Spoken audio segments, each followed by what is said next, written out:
సందర్భంగా ఎమ్మెల్యే గారు మాట్లాడుతూ ఇచ్చిన మాట ప్రకారం రెండవ ఏడాది కూడా తల్లికి వందనం పథకం నిధులను తల్లుల ఖాతాలో జమ చేశారు. డొక్క సీతమ్మ మధ్యాహ్న భోజన పథకం ద్వారా రుచికరమైన భోజనం, మెగా డిఎస్సి ద్వారా వేలాది ఉపాధ్యాయ పోస్టులు భర్తీ చేశారు. ప్రభుత్వం హాస్టల్లో అడ్మిషన్లు గణనీయంగా పెరిగాయని అదనపు తరగతులకు గాను కోట్ల రూపాయల నిధులు విద్యాశాఖ మంత్రి నారా లోకేష్ గారు అందించారు.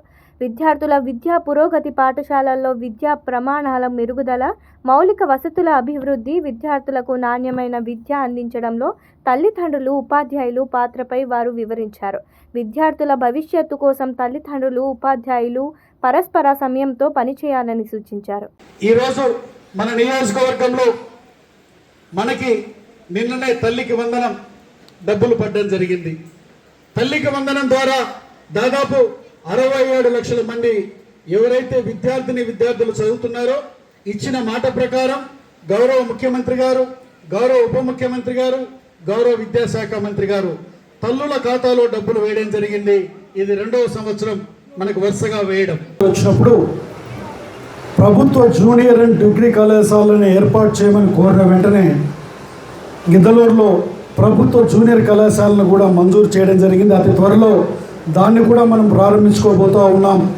ఇది మనకు ఒక ప్రభుత్వ ఎక్స్క్లూజివ్గా హెడ్ క్వార్టర్లో లేకపోవటం వలన అది అడిగాను. రెండవది, ఖమ్మంలో ఏదైతే అక్కడ ఉన్నటువంటి గవర్నమెంట్ స్కూల్ ఉందో దాంట్లో క్రికెట్ సబ్ సెంటర్ని కూడా పెట్టిస్తున్నాను. తద్వారా ఆ ప్రాంతంలో పిల్లలకి క్రికెట్ ఆడుకునే దానికి అక్కడ కోచ్ని అన్నిటిని పెడతారు. అంటే అక్కడ ప్లే గ్రౌండ్ కూడా పెద్దగా ఉంది కాబట్టి కొమరోల్లో ఒక స్టేడియాన్ని, అర్ధవీల్లో ఒక స్టేడియాన్ని నిర్మించాను. దాని కంప్లీషన్ కూడా నిన్న స్పోర్ట్స్ అథారిటీ చైర్మన్తో కూడా నేను మాట్లాడాను. ప్రత్యేకమైన నిధులు కూడా ఇస్తామన్నారు. అంటే చదువు, ఆటపాటలు అన్ని పిల్లలకు ఉండాలి, సమాజం పట్ల కూడా అవగాహన ఉండాలి.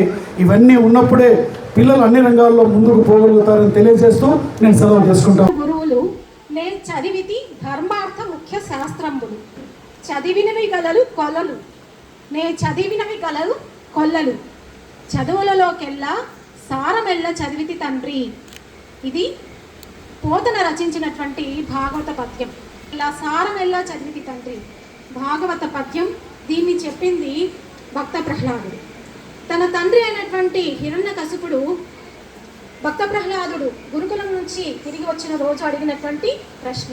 అంటే ఎంతటి మహారాజైనా, రాక్షస రాజైనా సరే తన పిల్లాడు ఎలా చదువుతున్నాడు, వారి విద్యాభ్యాసం ఎలా జరుగుతుందని తెలుసుకోవడానికి ఎంతో ఆత్రం, ఆసక్తి, ఆదుర్దం ఉంటుందని చెప్పడానికి ఇది ఒక గొప్ప ఉదాహరణ. కార్యక్రమం మరి ఎంతో ఉత్సాహంగా ఎంతోమంది తల్లిదండ్రులు ఈరోజు ఇక్కడికి విచ్చేసి ఈ కార్యక్రమాన్ని ఇంత దిగ్విజయం చేసినందుకు మీ అందరికీ కూడా ముందుగా అభినందనలు తెలియజేస్తున్నాను.